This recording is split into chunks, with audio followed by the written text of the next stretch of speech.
প্রিয় নবী সাল্লাল্লাহু আলাইহি ওয়াসাল্লাম জেলে কয় বছর ছিলেন?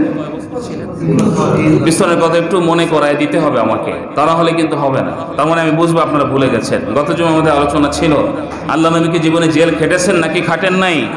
জোরে বলা লাগবে, খেটেছেন নাকি খাটেন নাই? কয় বছর? 36 মাস পাক্কা, একদিন কম ছিল না।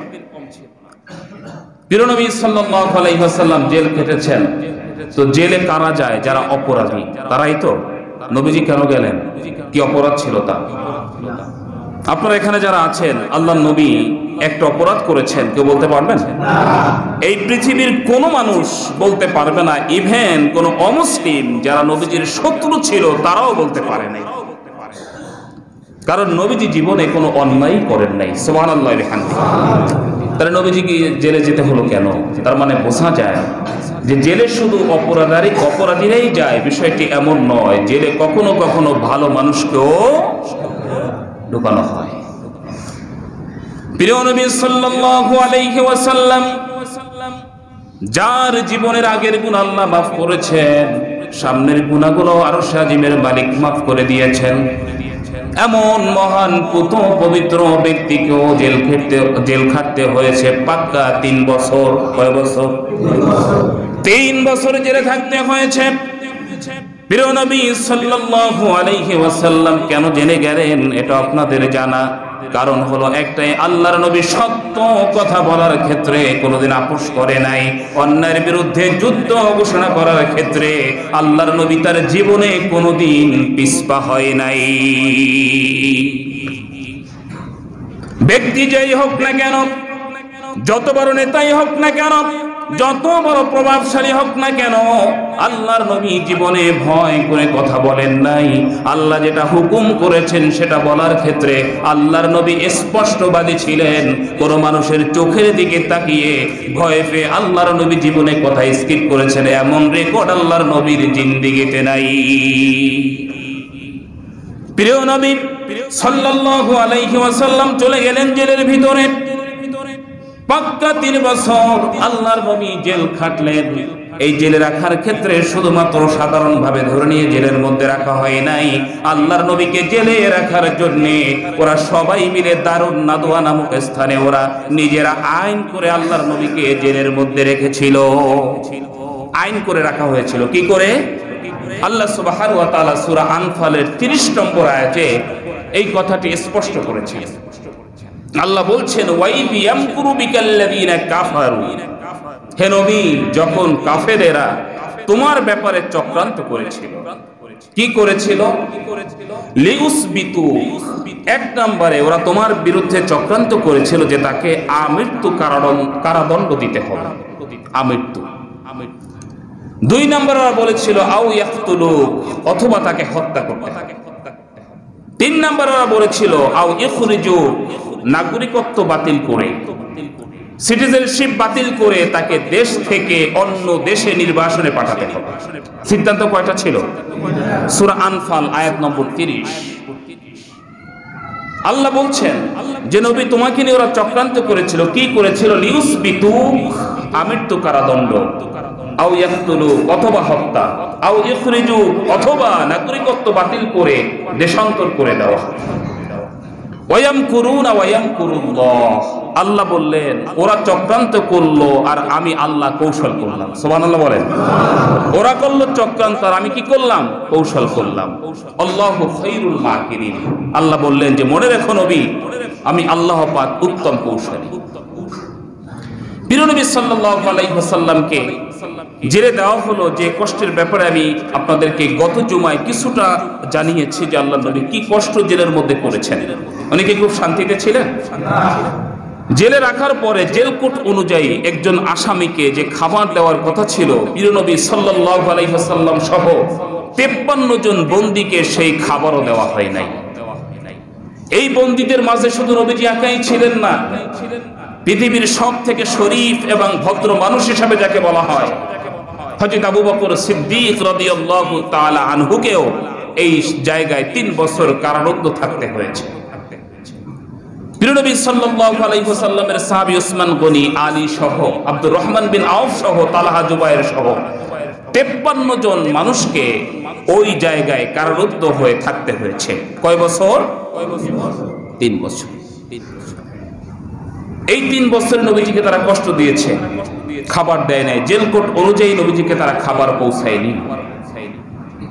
প্রথম বছর অনেক কষ্ট করে কাটিয়েছেন। দ্বিতীয় বছর তাদের কাছে থাকা ভেড়া দুম্বা এর যে চামড়া তারা শুকিয়ে রেখেছিল, দ্বিতীয় বছরে এই শুকানো চামড়া খেয়ে তারা জীবন পার করেছেন। তৃতীয় বছরে প্রিয় নবী সাল্লাল্লাহু আলাইহি ওয়াসাল্লামের কাছে কোনো খাবার যায় না, একেবারে টোটালি বন্ধ করে দেওয়া হয়েছে। ইভেন আল্লাহর নবীর সাথে যদি কেউ দেখা করতে জেল গেটে গিয়েছে তাকেও ভিতরে ঢুকিয়ে দিয়েছে আবু জাহেল, যেটা আমরা বাংলাদেশের প্রেক্ষাপটেও আমরা দেখছি নাকি দেখি নাই? নিরপরাধ মানুষের সাথে দেখা করতে গেলে উনিও জেলের মধ্যে যেত। সম্মানিত হাজিরিন, মিলায়া নেবেন, এটা কিন্তু আজকের ট্র্যাডিশন নয়, অনেক আগের ট্র্যাডিশন। ওরা আবু জাহেলদের কাছ থেকে শিখেছে, ঠিক কি না? নিরপরাধ মানুষের সাথে তাকে কারারুদ্ধ করেছে, 1 নম্বর অপরাধ। তার সাথে তার আপন আত্মীয় স্বজন যখন দেখা করতে গেছে তাকেও ভিতরে ঢুকানো আরেকটা অপরাধ, যেটা আবু জাহেল করেছে। আবু জাহেলের থেকে আবু জাহেলের পেতাব তারা শিখেছে। প্রিয় নবী সাল্লাল্লাহু আলাইহি ওয়াসাল্লাম জেলের মধ্যে থেকে শেষ বছর আল্লাহর নবী গাছের পাতা, বাবলা গাছের পাতা, বাবলা গাছের বাকল খেয়ে নবীজি জীবন ধারণ করেছেন।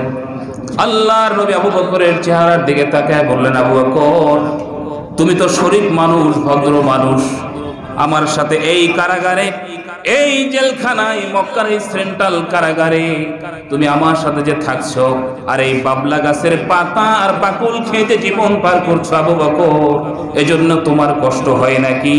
আবু বকর জবাব দিচ্ছে, ইয়া রাসূলুল্লাহ, আরশ আজিমের মালিকের সবথেকে প্রিয় মানুষ যিনি বন্ধু মুহাম্মদ রাসূলুল্লাহ সাল্লাল্লাহু আলাইহি ওয়াসাল্লাম যখন বাবলা গাছের পাতা খেতে পারে আর বাকল খেয়ে সময় পার করতে পারে, আমি আবু বকর এই বাবলা গাছের পাতার বাকল খেয়ে জীবন পার করছি, এতে আমি আবু বকরের মোটেই কষ্ট পাওয়ার কথা না। আপনি যে নিজেই খাচ্ছেন, আমি কিসের কষ্ট পাবো? প্রিয় নবী সাল্লাল্লাহু আলাইহি ওয়াসাল্লামকে শেষের বছর আবু জাহেল চিন্তা করলো যে গাছের পাতার বাকল খেয়ে কয়দিন থাকা যায়, আর কয়টা গাছই বা ওই জায়গায় আছে।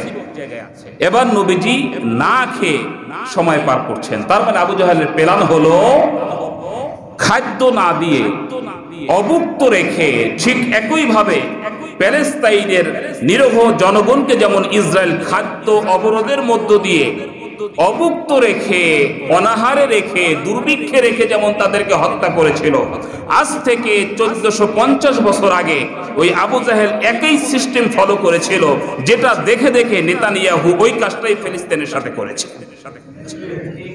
তার মানে আপনি এখন নেতানিয়াহুকে দেখছেন, ওর থেকে 1000 গুণ খারাপ আর পাপিষ্ঠ ছিল ওই সময়ের আবু জাহেল, ঠিক না বেঠে? এভাবে করে অভুক্ত রেখে দুর্ভিক্ষে ফেলে তাদেরকে 53 জন মানুষকে হত্যা করবে, এটা ছিল তাদের প্ল্যান। একটু ভালো করে খেয়াল করবেন, এই অবস্থায় আল্লাহ সুবহানাহু ওয়া তাআলা তার প্রিয় হাবিবকে রক্ষা করবেন কিভাবে করেছেন, ইতিহাস থেকে আমরা পাই। প্রিয় নবী সাল্লাল্লাহু আলাইহি ওয়াসাল্লাম না খেয়ে আছেন, এখন আর গাছে কোনো পাতাও নাই, বাকলও নাই, পানি তো নাই। 53 জন মানুষ, যার মধ্যে 2 জন ছিল শিশু, যাদের খাবার ছিল শুধুমাত্র দুধ। এই বয়সে তাদেরকে ওইখানে যাওয়া লাগছে। মায়ের বুকে দুধ নাই, 2টা শিশু শুধু কান্না করছে। প্রিয় নবী সাল্লাল্লাহু আলাইহি ওয়াসাল্লাম আল্লাহর কাছে ফরিয়াদ করলেন, রব, এখন তো গাছের পাতাও নাই, বাকলও নাই, পানিও নাই, কি খাবো আমরা জানি না, ফয়সালার মালিক আপনি, সুবহানাল্লাহ বিহামদিহি। আমার কষ্ট হোক, আমি কষ্ট পাচ্ছি না, কিন্তু ছোট ছোট 2টি মাসুম বাচ্চার কষ্ট আমি সহ্য করতে পারছি না। 3 বছর প্রায় শেষের দিকে তৎকালীন রাষ্ট্রপ্রধান ছিল আবু জাহেল, তার পিএস যার নাম ছিল বনু আমর, পার্সোনাল সেক্রেটারি, তার উপদেষ্টা ছিল, বয়স ছিল 82 বছর। কত বছর? আমি কথাগুলো এমনিতে বলছি না, একটু আপনার হার্ট থেকে আপনি ফিল করবেন যে 82 বছরের মানুষও যে মোহাম্মদ মুক্তি আন্দোলনে নেতৃত্ব দিয়ে প্রিয় নবীকে জেল থেকে বের করে এনেছিলেন, তিনি একজন কাফের। এটার দ্বারা প্রমাণিত হয় বয়স কোনো ফ্যাক্ট নয়, বয়স কোনো বিষয় নয়। বিষয় হচ্ছে আপনার অন্তরে যদি ঈমান আর শক্তি থাকে, ইনশাআল্লাহ বয়স কোনো বিষয় নয়। আপনার এই গতি এবং ইসলামের পক্ষে এই কথাকে আল্লাহ সুবহানাহু ওয়া তাআলা বিজয় করবেনই করবেন, ঠিক না বেঠে?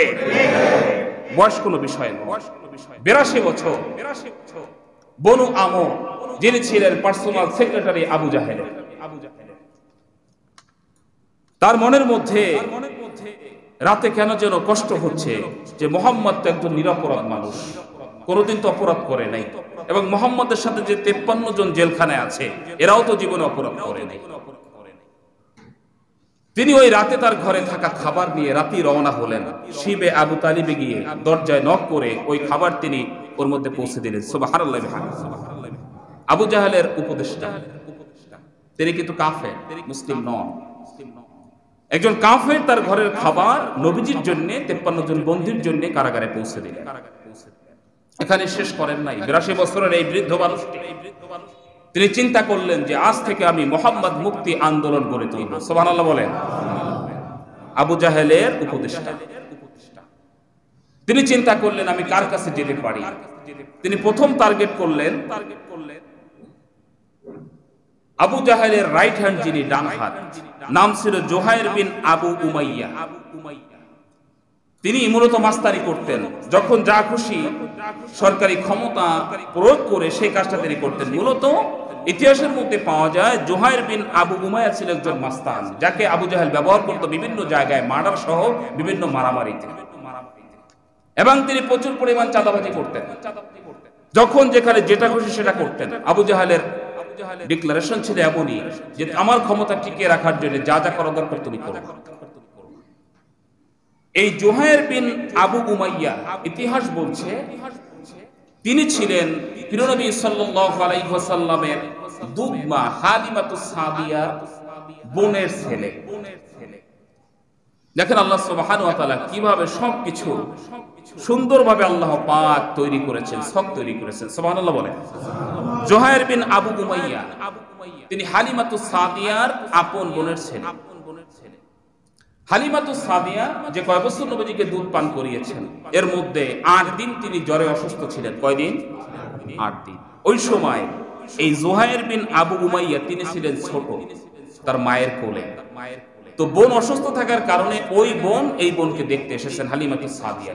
তখন হালিমাতুস সাদিয়া বলছে, বোন তোমারও তো কোলে সন্তান, তার মানে তোমারও দুধ হয়, তো আমি এখন অসুস্থ খুবই, আমি মোহাম্মদকে দুধ পান করাতে পারছি না, তুমি যদি পারো এই সময়টুকুতে একটু মোহাম্মদকে দুধ পান করো।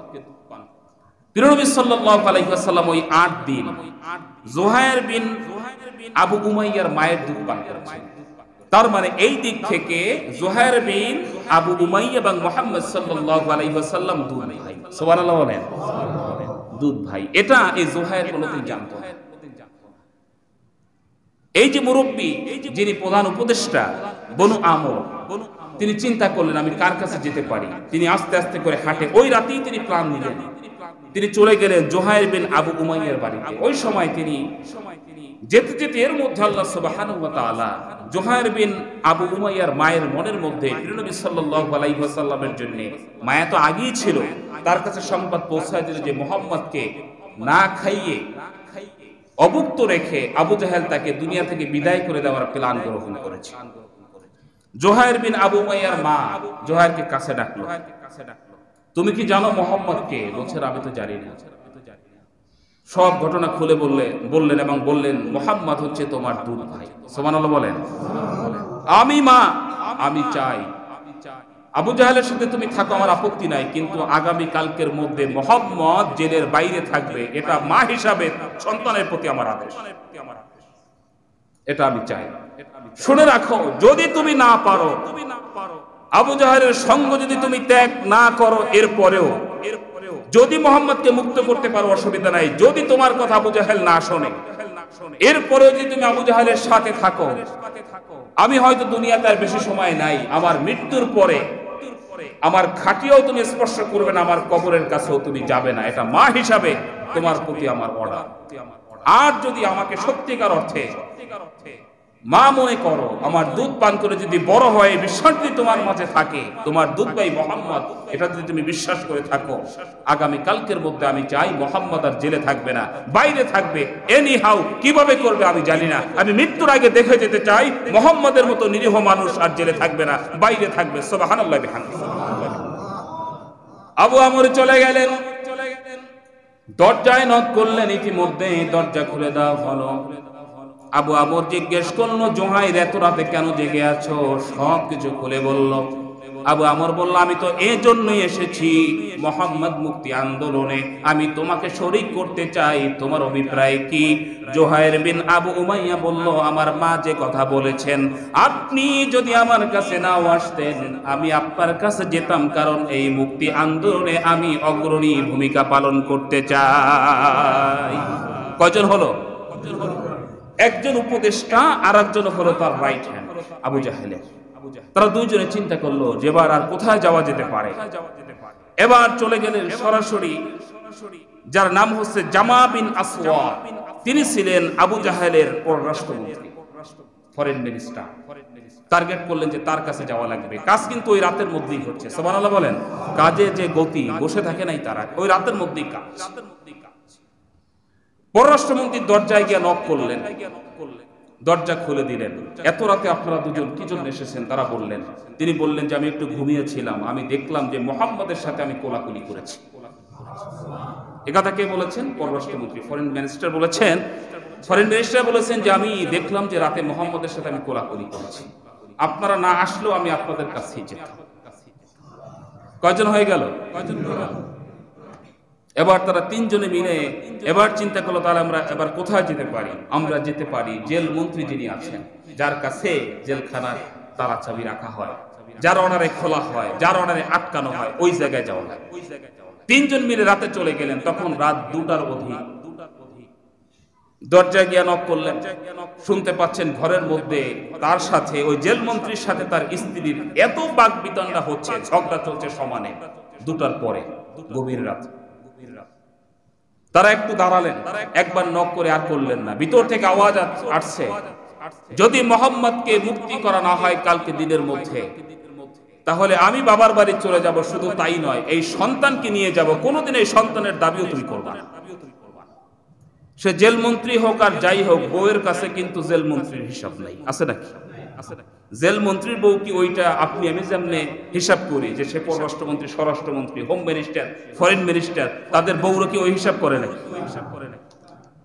ফেরত দিয়েছে সরাসরি, আগামী কালকের মধ্যে মুহাম্মদ সাল্লাল্লাহু আলাইহি সাল্লামকে যদি জেলখানা থেকে বাইরে আনা না হয়, তোমার মন্ত্রিত্ব আমি দেখে নিব, আমি আগামীকাল বাবার বাড়ি চলে যাব সন্তান নিয়ে, এই সন্তানকে কোনোদিন দেখার দাবিও করব। আবার দরজা নক করলেন, দরজা খুলে দেওয়া হলো। তারা কয়জন এবার?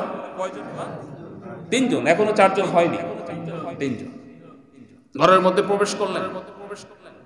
এবার জেল মন্ত্রী বলছে, এত রাতে আপনারা কি জন্য এসেছেন? তারা তাদের কথা বললেন।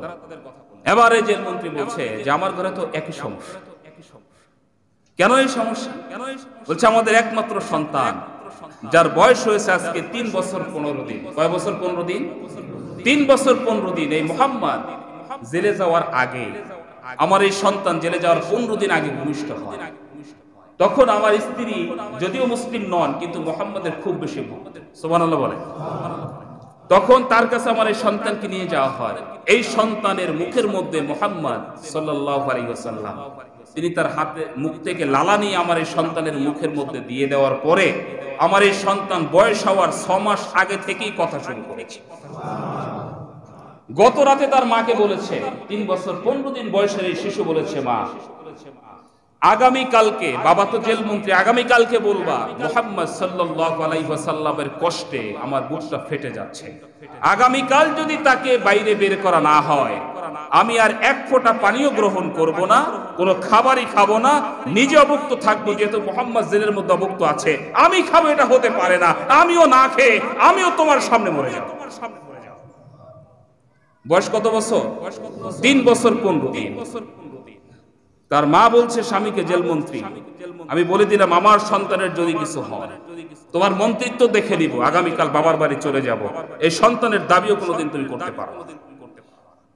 ঘরের চাপে এবারে জেল মন্ত্রী ওই তিনজনের সাথে একাত্মতা প্রকাশ করে হলো কয়জন? আলহামদুলিল্লাহ বলেন। রাতের মধ্যে কিন্তু এক রাতের মধ্যে সবকিছু ম্যানেজ হচ্ছে। এবার চারজন চিন্তা করলেন, আবু জাহেলের যে বডিগার্ড এবং আবু জাহেলের যে দুলাভাই একই ব্যক্তি। আবু জাহেল যাকে তার বোন বিবাহ দিয়েছিলেন যার কাছে, ওই ব্যক্তিকে ওই দুলাভাই কি আবার নিজের বডিগার্ড হিসেবে তিনি নিয়েছেন। চারজন মিলে চলে গেলেন আবুল বুখতারির কাছে। এই বডিগার্ডের কাছে গিয়ে সব কিছু যখন খুলে বললেন, ওই বডিগার্ডের মা অসুস্থ, যে আবু জাহেলের সম্পর্কে মাওই হয়, তিনি ঘর থেকে শুয়ে শুয়ে বলছে, বাবা আমি মা হিসাবে তোমার জন্য আমার আদেশ হলো এই চারজনের সাথে একাত্মতা প্রকাশ করে আগামী কালের মধ্যে মুহাম্মাদের মতো নিরীহ মানুষ সহ 53 জন বন্দীকে আগামী কালের মধ্যে জেলের বাইরে নিয়ে আসতে হবে। তাহলে এবার কয়জন হলো? একদিকে আবু জাহেলের উপদেষ্টা, অন্যদিকে তার বডিগার্ড, অন্যদিকে তার রাইট হ্যান্ড যিনি ছিলেন জেল মন্ত্রী এবং ফরেন মিনিস্টার সহ 5 জন একত্রিত হয়ে তারা চলে গেলেন একটা পাহাড়ে। সব কাজ কিন্তু রাতেই হচ্ছে, সুবহানাল্লাহ বলেন। খুব নাই একজনের, অথচ এই যে 5 জনের নাম বললাম একজনও মুসলিম নয়। পাহাড়ে গিয়ে হাতে হাত রেখে শপথ করলেন, আগামীকাল এনি হাউ মুহাম্মদ সাল্লাল্লাহু আলাইহি ওয়াসাল্লামকে জেল থেকে বের করতে হবে, শুধু একাকেই নয় বাকি 53 জনকে বের করা লাগবে। এবং তারা সেখানে প্ল্যান গ্রহণ করলেন, পলিসি করলেন। মাস্তান যার নাম বলেছিলাম জোহায়ের বিন আবু উমাইয়া, তাকে শিখিয়ে দেওয়া হয়েছিল যে আপনি যাওয়ার পরে এমন একটা পরিবেশ ক্রিয়েট করবেন যাতে আবু জাহেল নিজিব হয়। চলে গেলেন 5 জন প্ল্যান করে। সবে সাদিকের পরে সূর্য ওঠার সাথে সাথে আবু জাহেলের দরজায় গিয়ে নক করলেন। কয়জন? জোরে বলেন কয়জন? এই 5 জনের মধ্যে মুসলমান ছিল কয়জন? একজনও ছিল। এই 5 জন গিয়ে সরাসরি দরজায় নক করার পরে আবু জাহেল দরজা খুলে দিল এবং রাষ্ট্রের 5 জন মাথা যখন আবু জাহেলের বাসায় চলে গেল, আবু জাহেল অত্যন্ত খুশি হলেন, বসতে দিলেন আর বললেন কিভাবে মুহাম্মদকে এই খাবার না দিয়ে হত্যা করা যায়, এই প্ল্যান শুধু আমি একা করেছিলাম, আপনারাও হাজির হয়েছেন, কিভাবে দ্রুত মুহাম্মদকে দুনিয়া থেকে বিদায় করে দেওয়া যায় আপনাদের কাছে পরামর্শ চাই। ও তো জানে না এই 5 জন কেন গেছে, জানে নাকি? জোহায়ের বিন উমাইর বলল, আমার সাথে কিন্তু তরবারি আছে। মাস্তানের সাথে অস্ত্র থাকবে এটা তো খুবই স্বাভাবিক নাকি? আমার সাথে কিন্তু তরবারি আছে। আপনি রাষ্ট্রপতি হতে পারেন, তবে আমরা এই 5 জন বিশেষ উদ্দেশ্যে আপনার কাছে এসেছি।